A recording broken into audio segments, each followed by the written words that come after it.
Isang mapagpalang araw po sa ating lahat. Ako po si Nicole Castillo and welcome po sa aking daily devotion. So, ang topic po natin ngayon is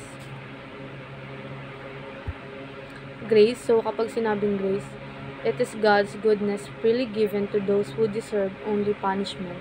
It is unearned, undeserved, and overflowing. Grace is the heart of the gospel.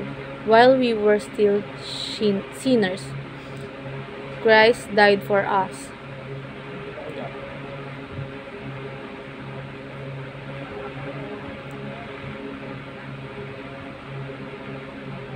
This divine favor not only saves us, but also sustains us every day. Without grace, we are hopeless.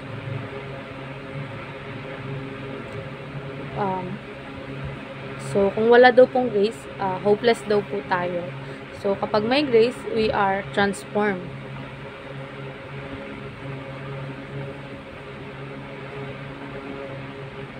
So, ayun nga po sa Ephesians chapter 2, verse 8 to 9, "For it is by grace you have been saved, through faith, and this is not from yourselves.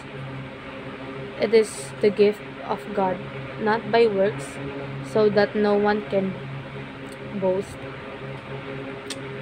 So, dumako naman po tayo sa ating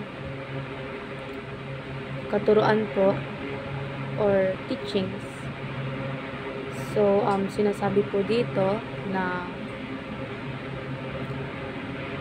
salvation is by works if we can perfectly obey. So, ang kaligtasan daw po ay posible sa pamamagitan ng mabubuting gawa. Kung kaya nating sumunod sa lahat ng utos ng Diyos. So, pero ang totoo, wala sa atin pero po kasi, ang totoo po kasi is, wala po sa ating kayang gawin ito perfectly. So, kaya hindi ito sapat na paraan para tayo ay maligtas. So, next po, salvation is by works of Christ, perfect in us. So, ang kaligtasan ay hindi galing sa sarili nating gawa, kundi sa gawa ni Kristo. So, yun po. So, ang kanyang perfect obedience ay sacrifice para sa atin. So, siya ang gumawa ng lahat ng kailangan para tayo ay maligtas. At iyon ay ipinasa sa atin sa pamamagitan. So, ayun nga po, si Lord po ang gumawa ng lahat ng kailangan para tayo maligtas, at iyon ang ipinasa sa atin sa pamamagitan ng pananampalataya nga po. So, next is, salvation is by God's grace and not by human works. So, ang kaligtasan ay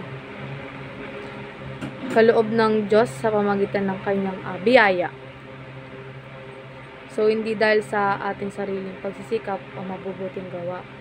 Kumbaga, libre itong binibigay ng ating Panginoong Jesucristo sa mga nanampalataya sa Kanya.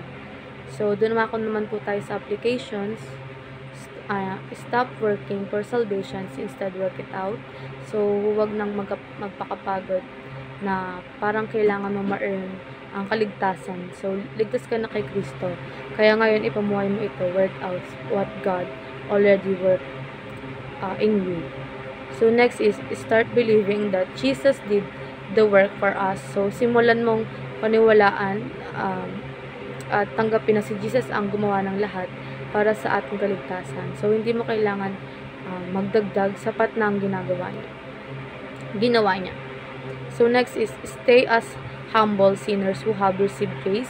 So, huwag magmalaki. Lagi nating alalahanin na tayo'y makasalanan na tinubos lang ng biyaya ng Diyos.